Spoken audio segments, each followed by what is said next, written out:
Alexander Hamilton stated in Federalist 70, the ingredients which constitute energy in the executive are unity, duration, and adequate provision for its support, and competent powers. The framers of the Constitution did not want the President to lack competent powers, therefore they left them unspecified and open-ended. There was a general understanding at the Philadelphia Convention that George Washington was going to be the first president, so the fear of a mighty and splendid president was greatly diminished. In fact, the convention only spent 22 days discussing all of Article 2, Section 2, but many of those days were only quick amendments to the previously granted powers. However, the Anti-Federalists were not satisfied. Cato 5 states, the language of the article relative to the establishment of the executive of this new government was vague and inexplicit, that the great powers of the President, connected with his duration in office, would lead to oppression and ruin. On balance, there are more disadvantages than advantages to having ill-defined executive powers in Article 2. However, there have been several advantages, which included allowing the President to take swift action and take actions the framers could not foresee. For example, in 1807, Thomas Jefferson used his vague power of chief of state to negotiate the purchase of the Louisiana Territory. And in 1986, Ronald Reagan used executive agreements with Premier Gorbachev to accelerate the disarmament of nuclear programs. Vague constitutional wording, the decline of legislative supremacy, emergency of war, and the media have all contributed to the expansion of presidential power. During the Civil War, President Lincoln independently raised a blockade against Southern ports, using his vague power as Commander-in-Chief from Article 2, Section 2, Clause 1, and defying the intentions of the framers. In the Progressive Era, Presidents Teddy Roosevelt, Howard Taft, and Woodrow Wilson aided in the decline of legislative supremacy by setting agendas and directing the flow of congressional action. It created the President-Congress style of negotiation, embodied by President Reagan and Speaker Tip O'Neill, that continues today with President Obama and Speaker John Boehner. During the emergency of the Great Depression, Franklin Roosevelt used executive orders to establish many New Deal programs, like the Works Progress Administration, without the approval of Congress. In the Vietnam War, Lyndon Johnson continued the trend of presidential encroachment on legislative power when Congress surrendered its authority in the Gulf of Tonkin Resolution, which allowed Johnson to escalate conflict. In addition, Time Magazine's editor-in-chief, Reed Zakaria, has noted the media creates a perception that the president holds sovereignty along with Congress. After the Sandy Hook Elementary School shooting, President Obama issued 23 executive orders on gun control, something described by conservative media outlets as an executive power grab, but in reality, they are relatively benign. At times, Congress has tried to reel in presidential expansion, and as Justice Jackson wrote in Youngstown Sheet Tube Company v. Sawyer, I have no illusion that any decision by this court can keep power in the hands of Congress. Only Congress itself can prevent power from slipping through its fingers. But throughout history, Congress has rarely acted adequately to address the rise of the presidency. A good example of this is the War Powers Resolution in 1973. This was Congress's first attempt to check the abuses of power after the Vietnam War. However, it is a non-binding resolution and it has never been invoked. In 1982 and 1984, the Boland Amendments to the House Appropriations Bill were created to prevent funds from going to support Contras in Nicaragua. However, President Reagan's administration directly violated this through the Iran-Contra affair. Thus, even when Congress attempted to check President Reagan's actions, they were unable to do so effectively. In general, Congress still maintains a few checks. One of its most effective is its power to control funds the President needs to enforce his laws, granted to them in Article 1, Section 9, Clause 7. Another is to refuse to pass the President's legislative agenda. Our current Congress, the 112th Congress, passed nearly 4 times fewer bills than even the 80th Do-Nothing Congress under President Harry Truman. In Federalist 70, Hamilton wrote, energy in the executive is a leading character in the definition of a good government. This energy has grown far beyond the framers' expectations. With more conflicts, emergencies, and media coverage, presidents have pushed this to the extreme and advanced the limits of their powers. Thank you. I just realized that nobody timed because Mr. Carl left. Okay. We just need 6 minutes, yeah. Yeah. Do you want me to time? No, shut it. We're good. Thanks. You said that Lincoln's blockade was in defiance of the intention of the framers. But you had just said before that the framers only spent 22 days and very insignificant time doing trifling amendments on this. How do we know that what Lincoln did was in defiance of the framers? If we look to Federalist 69, it specifically references that the president will not have the ability to place blockades without approval of Congress. So when Lincoln unilaterally placed this blockade on southern ports, it defied the intentions of the framers as established through Federalist 69. And even if there were 22 days of debate over the creation of Article 2, there was a much longer period during the ratification between the anti-federalists and federalists over whether or not we should actually go with this kind of idea. So looking at the time frame of both the ratification of the Constitution and the Convention is a better way to evaluate the true nature of Article 2. Federalist 69 reflects the arguments of Publius. Does it? Are you saying that Federalist 69 is the definitive interpretation of Article 2 power to impose a blockade? In the case of this explicit provision in this specific act, yes. Because it is not only written by Alexander Hamilton, but also James Madison and John Jay, who had explicit contributions to this section of the Constitution, were probably most direct in making and crafting the actual text. Well, how does that square with, sorry. No, How does you're that- fine. How does that square with the Whiskey Rebellion and George Washington effectively going and squelching that unilaterally?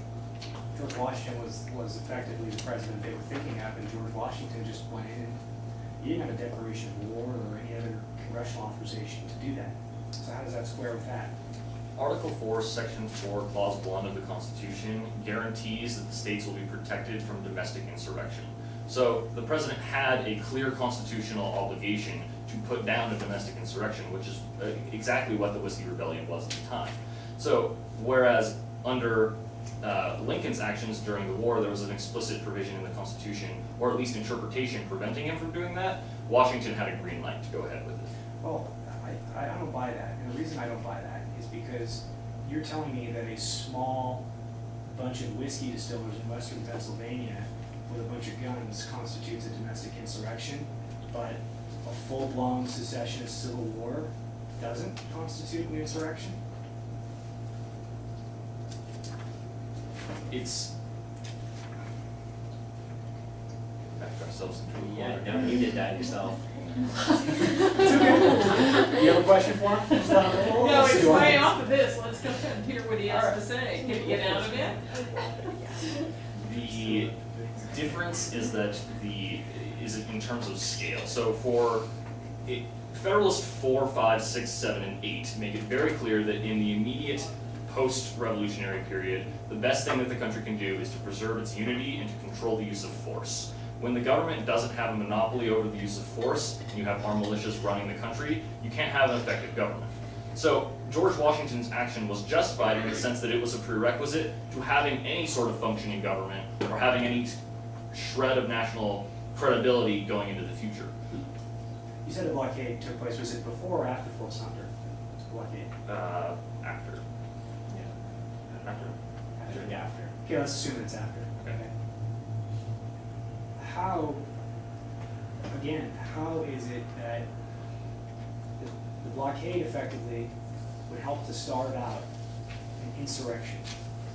How is that not only the same thing as Washington Whiskey Rebellion, but probably even more justified because we're not just talking about something, the Whiskey Rebellion could have been a police action because you could have just said this is like, you know, a couple of guys with guns holding up a 7-Eleven, just a lot of them, and with whiskey, you know. How is basically full-blown warfare when he's the commander-in-chief? How are you saying that this is not justified under Article 2?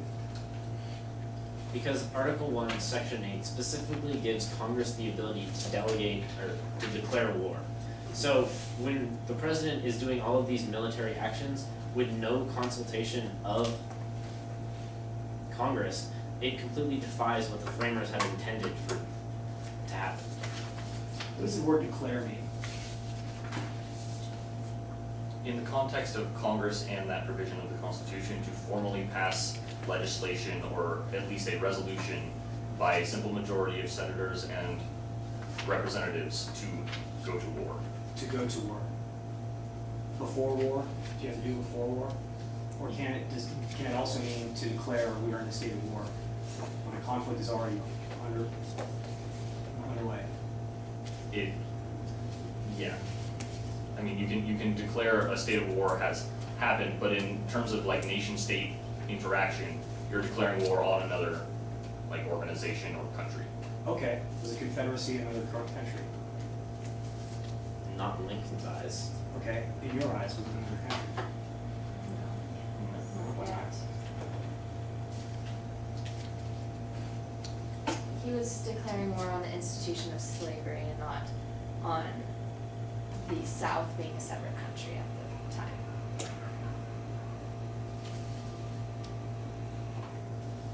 I'm gonna back off your self-esteem for a second here. The one day Chase gets back, he just decided to go all in. Yeah. How has the Supreme Court been complicit in the expansion of presidential power? The Supreme Court has only defined one of the president's powers as unconstitutional, and that being impoundment. While they have placed restrictions on other parts of the president's powers, for example, executive orders through Jameson Moore v. Reagan and Youngstown Sheep and Tube Company v. Sawyer, they've only defined them very vaguely and haven't put very many limitations on them. Yeah, Justice Jackson in the Youngstown Sheep Tube Company v. Sawyer case specifically wrote, as we alluded to in our case, that Congress is the one who had to control these decisions, so that it wasn't really the court's prerogative to get involved in this. It was much more of a political question than it was the court's. And as Dames and Moore made Justice Jackson's concurrence the main interpretation under which we evaluate executive orders and many presidential actions, we've seen this kind of proliferate throughout the court's ruling since. Okay, I'm gonna ask a question now, talking about the president, and this used to come up in my classes all the time. Should the president be limited to 2 terms in office? And can he serve for longer than 2 terms?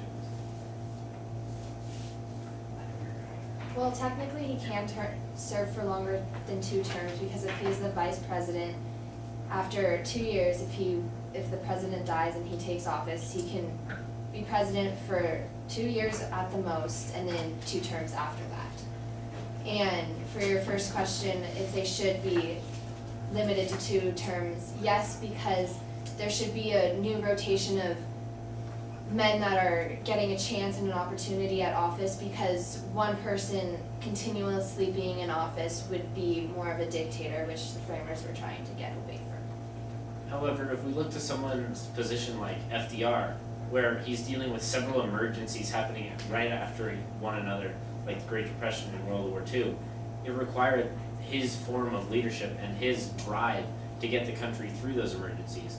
And with another leader, we may not have had the same results.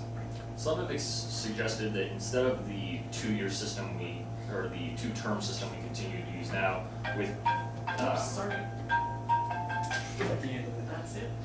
That's it. With- 6 minutes. Finish the, with Go ahead. 8 total years, that we switch to a system where there is a 6-year term, similar to a senator, so that the president has 1 term to get everything done. You don't necessarily have the fallout from having 2 different terms, and you still get that kind of political rotation, which Sydney and Jack were both talking